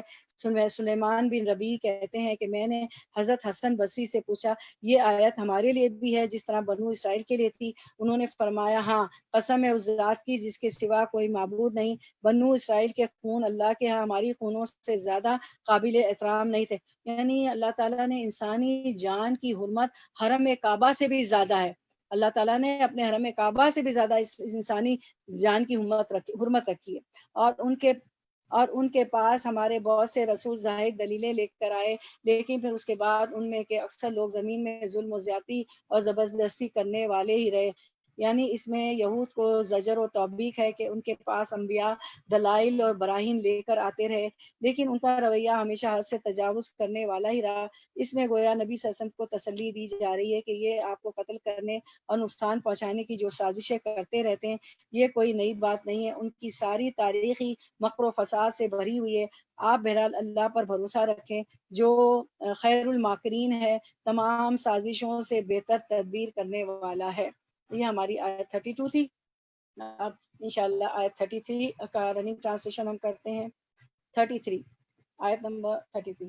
انما بے شک جزاؤ بدلہ الذین ان لوگوں کا یحاربون جو جنگ کرتے، حرب کہتے ہیں، ہار آبا ہے اس کا روٹ ورڈ ہے، حرب کہتے ہیں جنگ کو، اللہ سے، ورسولہ اور اس کے رسول سے، ویسعون اور وہ دوڑ دھوپ کرتے ہیں، فی الارض زمین میں، فساد کے لیے، ان یہ کہ یقتلوا وہ قتل کر دیے جائیں، او یا یسلبوا وصولی چڑھا دیے جائیں، او یا تقطع کاٹ دیے جائیں، ایدیہم ہاتھ ان کے، وارجلہم اور پاؤں ان کے، من خلاف مخالف سم سے، او یا یونفوا وہ نکال دیے جائیں، من الارض اس زمین سے، ذالک یہ لہم ان کے لیے، خزی رسوائی ہے، فی دنیا میں، ولہم اور ان کے لیے، فی الآخرتی آخرت میں، عذاب ہے عظیم بڑا، بہت بڑا، عظیم بہت بڑا. اب اس کا جو ہے 33 کا رننگ ٹرانسلیشن، جو رواں ترجمہ، جو اللہ تعالیٰ سے اس کے رسول سے لڑیں اور زمین میں فساد کرتے پھریں ان کی سزا یہی ہے کہ وہ قتل کر دیے جائیں یا سولی چڑھا دیے جائیں یا مخالف جانب سے ان کے ہاتھ پاؤں کاٹ دیے جائیں یا انہیں جلا وطن کر دیا جائے. یہ تو ہوئی ان کی دنیاوی ذلت اور خواری، اور آخرت میں ان کے لیے بڑا بھاری عذاب ہے. تو اب اصل میں اس آیت کا شان نزول کی بابت آتا ہے کہ اکل اور ارینا قبیلے کے کچھ لوگ مسلمان ہو کر مدینہ آئے. ٹھیک ہے، اکل اور ارینا قبیلے کے کچھ لوگ مسلمان ہو کر مدینہ آئے، انہیں مدینہ کی آب و ہوا راس نہ آئی تو نبی صلی اللہ علیہ وسلم نے انہیں مدینے سے باہر جہاں صدقے کے اونٹ نے بھیج دیا کہ ان کا دودھ اور پیشاب پیو. اونٹ کے پیشاب میں نا کچھ بیماریوں سے شفا ہے، تو آپ صلی اللہ علیہ وسلم نے فرمایا کہ پیو تو اللہ تعالیٰ شفا عطا فرمائے گا. چنانچہ چند روز میں وہ ٹھیک ہو گئے، لیکن اس کے بعد انہوں نے اونٹوں کے رکھوالے اور چرواہے کو قتل کر دیا اور اونٹ کو ہکا کر لے گئے. پہلے میں اسکرین پہ حدیث پڑھتی ہوں پھر سمجھاتی ہوں. چلیں، قتیبہ بن سعید، حماد ایوب، ابو قلابہ اپنی توجہ مبذول فرمائے. حضرت انس بن مالک رضی اللہ عنہ سے روایت کرتے ہیں کہ اکل کی ایک جماعت یا کہا ارینا کی ایک جماعت یعنی ایک قبیلہ، ابو قلابہ کا بیان ہے کہ وہ اکل ہی کے تھے، مدینہ آئی. ان کے واسطے نبی صلی اللہ علیہ وسلم نے اونٹنیوں کا انہیں حکم دیا کہ ان اونٹنیوں کے پاس جائیں اور ان کا پیشاب اور دودھ پئیں. انہوں نے پیا یہاں تک کہ وہ تندرست ہو گئے تو چرواہے کو قتل کر ڈالا، مویشیوں کو لے بھاگے. نبی صلی اللہ علیہ وسلم کو صبح کے وقت خبر ملی تو ان کے پیچھے تلاش کرنے کے لیے آدمی بھیجے. ابھی دن بلند بھی نہیں ہوا تھا کہ وہ پکڑ کر لائے گئے. آپ نے ان کے ہاتھوں اور پاؤں کاٹ دینے کا حکم دیا. پھر ان کی آنکھوں کو پھاڑ دیا اور انہیں گرم زمین میں ڈال دیا. وہ پانی مانگتے رہے لیکن انہیں نہیں دیا گیا. ابو قلابہ نے کہا کہ یہ وہ جماعت ہے جس نے چوری کی تھی اور قتل کیا تھا، ایمان لانے کے بعد کافر ہو گئے تھے اور اللہ اور اس کے رسول سے جنگ کی تھی. کیا کیا تھا انہوں نے؟ ایمان لائے، کافر ہو گئے، چوری کی، قتل کیا. ٹھیک ہے، تو اب اس کو سمجھیے کہ اس حدیث میں کیا کہا جا رہا ہے. اس کی شان نزول کی بابت آتا ہے کہ اکل اور ارینا قبیلے کے کچھ لوگ مسلمان ہو کر مدینہ آئے. انہیں مدینے کی آب و ہوا راس نہ آئی تو نبی صلی اللہ علیہ وسلم نے انہیں مدینہ سے باہر جہاں صدقے کے اونٹیں بھیج دیا کہ ان کا دودھ اور پیشاب پیو، اللہ تعالیٰ شفا عطا فرمائے گا. چنانچہ چند روز میں وہ ٹھیک ہو گئے، لیکن اس کے بعد انہوں نے اونٹوں کے رکھوالے اور چرواہے کو قتل کر دیا. سب سے پہلے انہوں نے کیا کیا؟ جن اونٹوں نے ایمان لائے، شفا ہو گئی اونٹ کے دودھ اور پیشاب سے، تو اونٹوں کے جو رکھوالے تھے، چرواہے تھے، ان کو قتل کر دیا اور اونٹ ہکا کر لے گئے، اونٹ بھی چوری کر کے لے گئے. جب نبی صلی اللہ علیہ وسلم کو اس امر کی اطلاع ہوئی تو آپ صلی اللہ علیہ وسلم نے ان کے پیچھے آدمی دوڑائے جو انہیں اونٹوں سمیت پکڑ لائے. پھر نبی صلی اللہ علیہ وسلم نے ان کے ہاتھ پیر مخالف جانب سے کاٹ ڈالے. مخالف جانب سے یہ ہوتا ہے کہ اگر سیدھا ہاتھ کاٹا تو الٹا پیر کاٹا. ٹھیک ہے، سیدھا ہاتھ نہیں کاٹیں گے ورنہ آدمی مر جائے گا. تو مخالف جانب سے کاٹ ڈالے. ان کی آنکھوں میں گرم سلائیاں پھرائیں. کیوں گرم سلائیاں پھرائی؟ کیونکہ انہوں نے بھی چرواہے کے ساتھ ایسا ہی کیا تھا. انہوں نے بھی چرواہے کی آنکھ میں گرم سلائیاں پھروا دی تھی، پھر انہیں دھوپ میں ڈال دیا حتیٰ کہ وہیں مر گئے. صحیح بخاری میں یہ الفاظ بھی آتے ہیں کہ انہوں نے چوری بھی کی، قتل بھی کیا، ایمان لانے کے بعد کفر بھی کیا اور رسول اللہ صلی اللہ علیہ وسلم کے ساتھ محاربہ بھی کیا. ہارابا حرب سے جنگ، یہ آیت میں ہے نا جو لفظ آیا تھا، تو محاربہ جو ہے جنگ سے. ٹھیک ہے، تو یہ آیت محاربہ کہلاتی ہے. یہ آیت کو نوٹ کریں، سرکل کریں، محاربہ لکھیں. جن کے ہاتھوں میں قرآن ہے، جن کے ہاتھوں میں نہیں ہے تو کوئی بات نہیں، وہ صرف سن لے. یہ آیت محاربہ کہلاتی ہے. اس کا حکم عام ہے، یعنی مسلمانوں اور کافروں دونوں کو شامل ہے. محاربہ کا مطلب ہے کسی منظم اور مسلح جتے کا اسلامی حکومت کے دائرے میں یا اس کے قریب صحرا وغیرہ میں راہ چلتے قافلوں اور افراد اور گروہوں پر حملے کرنا، قتل غاری کرنا، سلب و نصب و اغوا اور آبرو ریزی کرنا. تو کیا ہوتا ہے محاربہ کا مطلب؟ یہ آیت محاربہ ہے کیونکہ انہوں نے یہی کام کیے تھے. کسی منظم اور مسلح جتے کا اسلامی حکومت کے دائرے میں یا اس کے قریب صحرا وغیرہ میں راہ چلنے والے قافلوں اور افراد، لوگوں اور گروہوں پر حملے کرنا، قتل و غارت کاری کرنا، سلب و نصب اور اغوا اور آبرو ریزی کرنا وغیرہ. اس کی جو سزائیں بیان کی گئی ہیں یہی تھی نا جو سزا ہم نے پڑھی، یہ ساری اس کی سزا ہے. ٹھیک ہے، کہ اس کی سزا جو بیان کی گئی ہے وہ یہ ہے کہ بعض لوگ کہتے ہیں کہ محاربین نے قتل و سلب کیا اور دہشت گردی کی تو انہیں قتل اور سولی کی سزا دی جائے گی، اور جس نے صرف قتل کیا، مال نہیں لیا، اس سے قتل کیا جائے گا. جس نے قتل کیا اور مال بھی لیا تو اس کا ایک دایاں ہاتھ اور بایاں پاؤں یا بایاں ہاتھ یا دایاں پاؤں کاٹ دیا جائے گا. اور جس نے نہ قتل کیا نہ مال لیا، صرف دہشت گردی کی، اسے جلا وطن کر دیا جائے گا، یعنی ایگزائل کر دیا جائے گا، ملک سے نکال دیا جائے گا. لیکن امام شوکانی فرماتے ہیں کہ پہلی بات صحیح ہے کہ سزا دینے میں امام کو اختیار حاصل ہے. کچھ ایسی چیزیں ہوتی ہیں نا تو آپ دوبارہ جا کے سنا کریں. تو سنتی ہے، مجھے معلوم ہے آپ لوگ. اور صحیح سیرہ کے 2 درس میں نے کیے تھے اس میں اقنا میں، تو وہ بھی سن لیجیے گا. کل بھی اس کی ریکارڈنگ ڈالی، پچھلے تھرسڈے بھی کیا تھا. اور سسٹر زبیدہ نے اس کو بہت غور سے سنا اور کچھ پوائنٹس بھی انہوں نے وائس میسج کیے میں نے جو ان کو پسند آئے. ٹھیک ہے، تو یہ بات اس میں بتائی گئی تھی. اب کہا جا رہا ہے کہ اب بتایا جا رہا ہے جی ہاں یہ ساری سزائیں تھی. ہم نے 33 کمپلیٹ کر لی انشاءاللہ. اب 34 کر کے ہم اینڈ کرتے ہیں، کنکلوڈ کرتے ہیں کیونکہ ٹائم بھی ہو رہا ہے اور دعائیں مغفرت بھی ہمیں کرنی ہے انشاءاللہ. تو 34 کر رہے ہیں انشاءاللہ، اور 34 پہ ہمارا مضمون بھی پورا ہو جاتا ہے. تو اللہ تعالیٰ آج ہمارا ٹارگیٹ پورا کر رہے ہیں. اللہ سوائے الذین، ان لوگوں کے جو تابو توبہ کرے، من قبل، اس سے قبل، ان کے تقدیرو تم قادر ہو جاؤ، علیہم ان پر، فعلمو تو جان لو، انا بے شک اللہ غفور بہت بخشنے والا ہے، رحیم نہایت رحم کروانے والا ہے۔ اب 34 کا رواں ترجمہ، ہاں جو لوگ اس سے پہلے توبہ کر لیں کہ تم ان پر قابو پالو تو یقین مانو کہ اللہ تعالیٰ بہت بڑی بخشش اور رحم و کرم کرنے والا ہے۔ تو یہاں پہ ہمارا یہ ٹاپک پورا ہو جاتا ہے ایک، پھر نئی آیت اگلی دفعہ کریں گے۔ نمبر 1 مطلب اس میں یہ بتایا جا رہا ہے، اس آیت میں ہم دیکھتے ہیں کہ یعنی گرفتار ہونے سے پہلے، جب سے ان کو گرفتار کیا نا، اگر اس سے پہلے وہ توبہ کر کے اسلامی حکومت کی اطاعت کا اعلان کر دیں، جو بھی انہوں نے گناہ کیے، جو بھی کیا، قتل کیا، مارا، کفر کیا، اور جو ہے چوری کی، تو گرفتار ہونے سے پہلے تو وہ کیا کرتے، یعنی گرفتار ہونے سے پہلے اگر وہ توبہ کر کے اسلامی حکومت کی اطاعت کا اعلان کر دے کہ ہم ایمان لے آئے، تو پھر انہیں معاف کر دیا جائے گا۔ دیکھیں اللہ تعالیٰ کتنے رحیم ہیں، معاف کر دیتے۔ مذکورہ سزائیں نہیں دی جائے گی، یہ ایک طرف سے جو ہے ہاتھ پیر کاٹنا، جو سزائیں آپ نے پڑھی وہ نہیں دی جائیں گی، لیکن پھر اس امر میں اختلاف ہے کہ سزاؤں کی معافی کے ساتھ انہوں نے قتل کر کے یا مال لوٹ کر یا آبرو ریزی کر کے بندوں پر جو دست درازی کی ہے، کہ دست درازی کے یہ جرائم بھی معاف ہو جائیں گے یا ان کا بدلہ لیا جائے گا۔ بعض علماء کے نزدیک یہ معاف نہیں ہوں گے بلکہ ان کا قصاص لیا جائے گا، کیونکہ قتل کا تو قصاص لیا جاتا ہے نا۔ امام شوکانی اور امام ابن کثیر کا رجحان اسی طرف ہے کہ مطلقاً انہیں معاف کر دیا جائے، یا اس کو ظاہری آیات میں جو بتایا گیا، البتہ گرفتاری کے بعد توبہ سے جرائم معاف نہیں ہوں گے، وہ مستحق سزا ہوں گے، جو سزا ہوتی ہے، جو قتل کی جو ہے قصاص لیا جاتا ہے وغیرہ، ٹھیک ہے۔ تو یہاں پر ہمارا آیت نمبر 34 پہ ہمارا یہ مضمون پورا کمپلیٹ ہو گیا، تو اس کو ہم یہیں کنکلوڈ کرتے ہیں۔ وآخر الدعوانا ان الحمد للہ رب العالمین، سبحانک اللہم وبحمدک، نشہد ان لا الہ الا انت، نستغفرک ونتوب الیک۔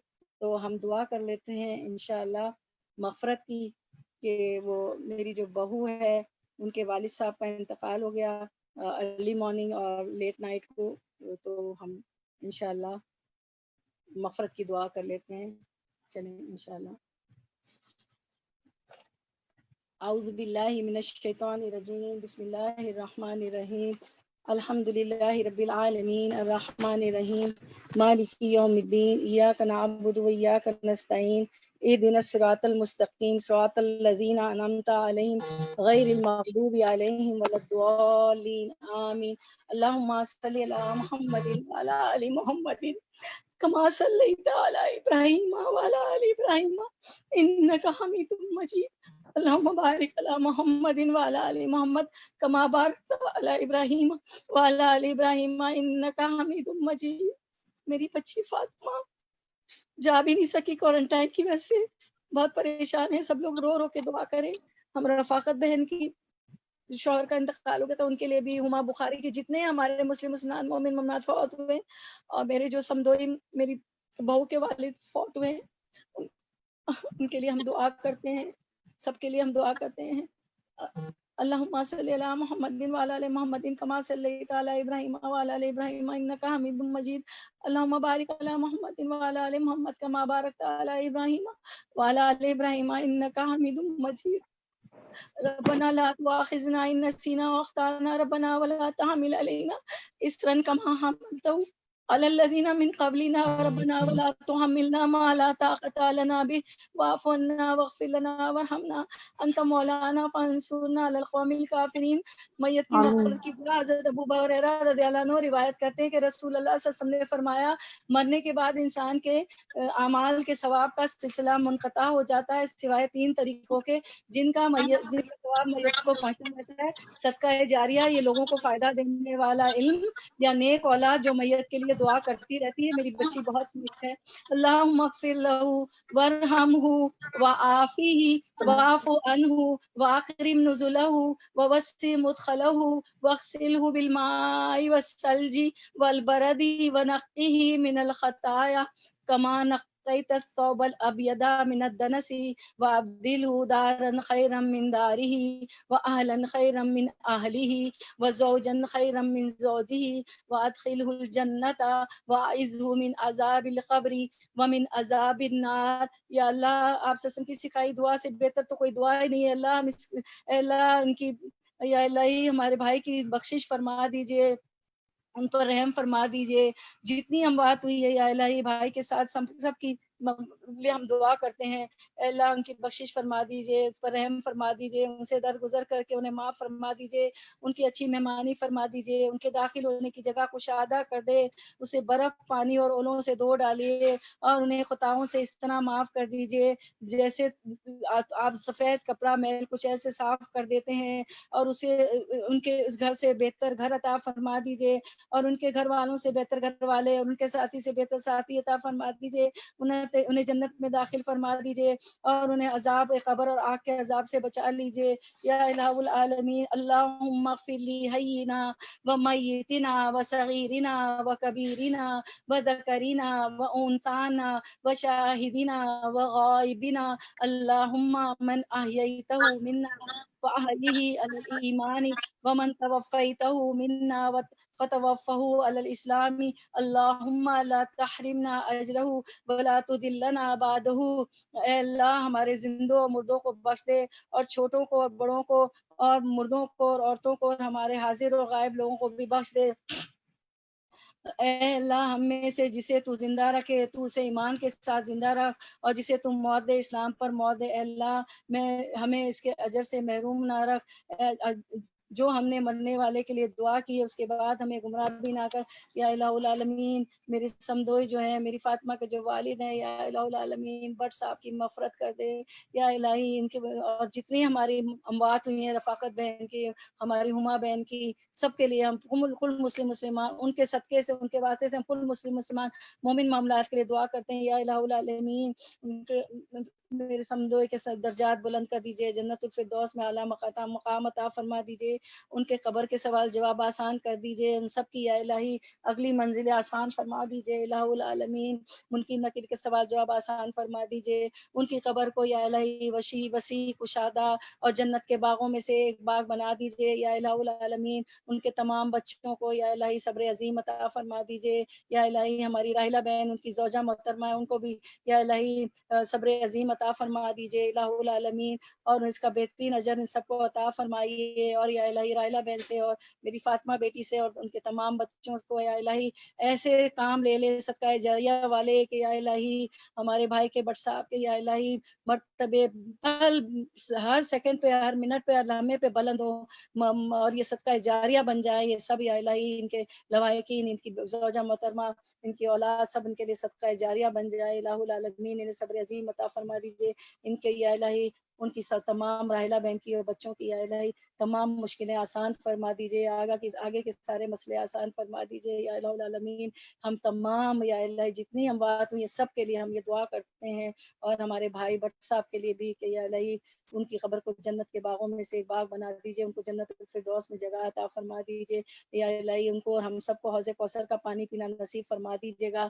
رفاقت بہن, ہماری ہما بخاری, جتنی ہماری اموات ہوئی زندہ مردہ, ہم سب کے لیے دعا کرتے ہیں. ہم سب کو بٹ صاحب کو بھی ہم سب کو جنت الفردوس میں اعلیٰ مقام عطا فرما دیجیے. آپ قسم کے ہاتھ سے حوض کوثر کا پانی پینا نصیب فرما دیجیے گا, جس کو پینے کے بعد شربتن ہنیتن مریتن کوئی پیاس نہ لگے یا الہی. پرسرات ہم سب کے لیے آسان فرما دیجیے گا یا الہی. اعلیٰ جنت کی درجے کی جنت عطا فرما دیجیے گا الہی. سب سے جو ہے اعلیٰ مرتبہ ہمیں جنت کا عطا فرما دیجیے گا. اللہ آپ کا دیدار ہمیں نصیب فرما دیجیے گا الہی. ہم سب نے گناہوں کی گٹھیاں اٹھائی ہوئی ہیں الہ العالمین, ہم اس قابل تو نہیں, لیکن آپ کے حبیب نے فرمایا کہ جب بھی جنت مانگو جنت کے اعلیٰ مرتبے پالو. اللہم انا اسألک الجنت الفردوس الاعلیٰ واعوذ بک من النار. ہمیں آگ کے عذاب سے بچا دیجیے یا الہی. ہم سب کو یا الہی جتنی ہماری اموات ہوئی ہیں, ہمارے بھائی کے لیے بھی ہم دعا کریں سب کو یا الہی. انبیاء, شہداء, صالحین, متقین, پرہیزگاروں کے ساتھ اٹھائیے گا الہ العالمین. بغیر محاسبے کے ہماری بخشش کر دیجیے گا, بغیر حساب کتاب کے الہ العالمین ہماری بخشش کر دیجیے گا. مرتے وقت کلمہ شہادت ہماری زبان پر جاری کر دیجیے گا. توبہ کی توفیق ہمیں مرتے وقت نصیب فرما دیجیے گا. ہمارا حسن خاتمہ کیجیے گا الہ العالمین یا الہی. برے خاتمے سے بچا لیجیے گا الہی. ہمیں ڈوب کے مرنے, گر کے مرنے, ملبے کے نشانے دب کے مرنے سے ہمیں بچا لیجیے گا الہ العالمین. اور ہمیں یا الہی سب نے ہاتھ پھیلائے ہوئے ہیں الہ العالمین. اس پینڈیمک جو ہے یا الہی کووڈ-19 سے ہم سب پناہ مانگتے ہیں. ہم سب کو بچا لیجیے, سب کو عافیت میں لے آئیے الہی. اس سے نجات دے دیجیے جیسے کہ کبھی یہ پینڈیمک آیا ہی نہیں تھا یا الہی. ہم سب کی مشکلیں آسان فرما دیجیے یا الہی.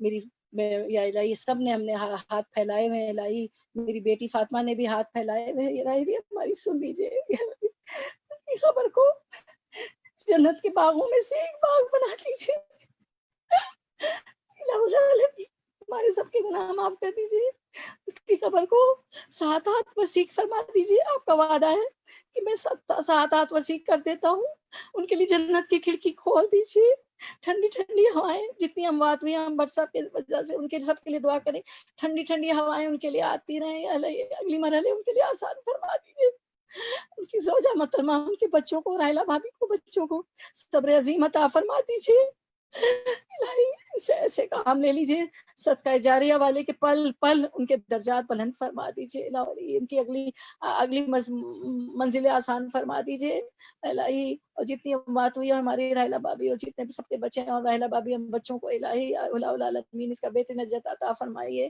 اور ان کی مشکلیں آسان فرما دیجیے، ان کے اگلے مرحلے تمام آسان فرما دیجیے العالمین، ہمیں تو مانگنا بھی نہیں آتا الہی، جو مانگنے سے رہ گئے، جو نہیں مانگا وہ بھی عطا، جو ہمارے حق میں بہتر عطا فرما دیجیے، ربنا هب لنا من ازواجنا وذرياتنا قرة اعين واجعلنا للمتقين اماما، اللهم انا اعوذ بك من جهد البلاء ودرك الشقاء وسوء القضاء وشماتة الاعداء، اللهم انا اعوذ بك زوال نعمتك، يا اللهم انا اعوذ بك من جهد البلاء ودرك الشقاء وسوء القضاء وشماتة الاعداء، اللهم ارنا الحق حقا وارزقنا اتباعه وارنا الباطل باطلا وارزقنا اجتنابه، الہی میری بچی جا بھی نہیں پا رہی، الہی میری فاطمہ جا بھی نہیں پا رہی، الہی اب بہتر رحم کرنے والے ہیں، اللہ سے صبر عظیم عطا فرما دیجیے الہ العالمین، اپنی مغفرت فرما دیجیے الہ العالمین، اگلی منزلیں ان کی آسان فرما دیجیے الہ العالمین، راحلہ بابی کو صبر عظیم عطا فرما دیجیے، ان کے بچوں کو بھی صبر عظیم عطا فرما دیجیے، بٹ سب کی تمام امت کی اگلی مشکلیں مرحلے آسان فرما دیجیے الہ العالمین، الہی ہم سب کا خاتمہ آسان فرما دیجیے الہی، کلمہ شہادت پہ ہمارا خاتمہ کر دیجیے گا الہ العالمین، یا الہی ہم سب کو ہدایت والے راستے پہ چلا دیجیے الہی، ہمیں حفاظ قراء علماء بنا دیجیے، عالم دین عالم دنیا بنا دیجیے،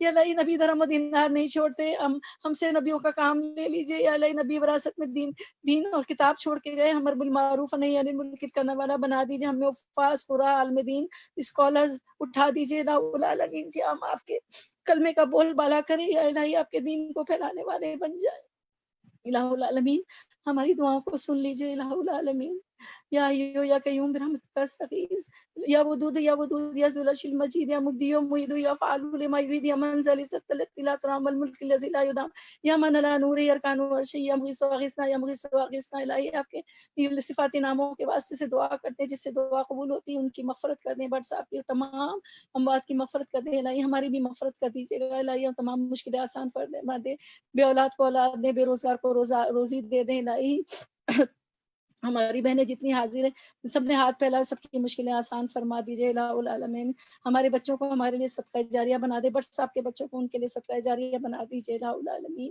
جو اللہم انا اسألک من خیر ما سألک منہ نبیک حبیبک سیدنا محمد صلی اللہ علیہ وسلم، واعوذ بک من شر ما استعاذک منہ نبیک حبیبک سیدنا صلی اللہ علیہ وسلم، وانت المستعان وعلیک البلاغ ولا حول ولا قوة الا باللہ العلی العظیم، وآخر دعوانا ان الحمد للہ رب العالمین، سبحانک اللہم وبحمدک نشہد ان لا الہ الا انت نستغفرک ونتوب الیک، سب لوگ درود شریف پڑھ لیں، اللہم صلی علی محمد وعلی آل محمد کما صلیت علی ابراہیم وعلی آل ابراہیم انک حمید مجید،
اللہ